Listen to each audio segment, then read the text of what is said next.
आइए एक बार YouTube channel easy to learn by BK Mishra के माध्यम से हम सब एक साथ फिर जुड़ रहे हैं।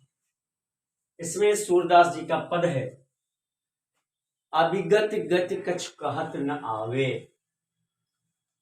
अभिगत गति कछु कहत न आवे, जो गूंगे मीठे फल को रस अंतर गति ही भावे। परम स्वाद सबहा सुनिरंतर, अमित तो से उपजावे। मन बानी को यगम यगोचर, सो जाने जो पावे। रूप रेख गुण जाति जुगत बिनु, निरालंब कित धावे। सब विधि अगम यगोचर सब विधि अगम विचारहि ताते, सूर सगुन पद गावे। अभिगति गति कछु कहत न आवे। आइए अब हम इस पद की व्याख्या करते हैं। अभिगति गति कछु कहत न आवे। अभिगत के बारे में मतलब जो हमें दिखाई नहीं देता, जिसके जो कुछ पता नहीं चलता, यानी ईश्वर को कहा।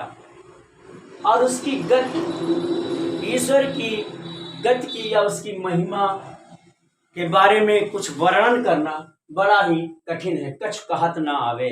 किस प्रकार से कठिन है? सूरदास जी बड़ी सरलता से एक अच्छा उदाहरण दे करके बताया है।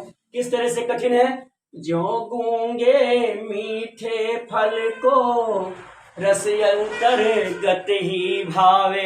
जिस तरह से कोई गूंगा आदमी अगर मीठा फल खाता है तो उसके बारे में वर्णन करना बड़ा ही कठिन है। जबकि परम स्वाद सबहा सुनिरंतर, अमित तो से उपजावे। उसके अच्छे स्वाद को पाता है, लेकिन उस स्वाद से उसे बहुत ही संतोष प्राप्त होता है, परंतु उसका वर्णन नहीं कर सकता। मन बानी को यगम यगोचर, सो जाने जो पावे। उसी तरह से जिस तरह से गूंगा आदमी मीठे फल को खा करके मन वाणी के अभाव में उसका वर्णन नहीं कर सकता, ठीक उसी प्रकार से जो निराकार ब्रह्म की उपासना करता है और उनकी भक्ति करता है, उसके आनंद की अनुभूति करने वाला अपने विचारों को उसी प्रकार नहीं प्रकट कर सकता जिस प्रकार से गूंगा व्यक्ति मीठे स्वाद में से फल को खा करके और उसके स्वाद का वर्णन आपसे नहीं कर सकता। रूप रेखी गुण जाति जुगत बिनु, निरालंब कित धावे। अब फिर सूरदास जी कहते हैं, जिसका कोई रूप नहीं है, जिसकी कोई रेखा नहीं है, जिसका कोई गुण नहीं है, जात नहीं है, किस जुगत, कौन सी ऐसी जुगत करूं कि जो निरालंब है, बिना आधार के है, उसके पीछे कैसे भागा जाए, कैसे उसकी उपासना की जाए, जो बड़ा ही कठिन है। उसके लिए फिर सूरदास जी ने क्या कहा है?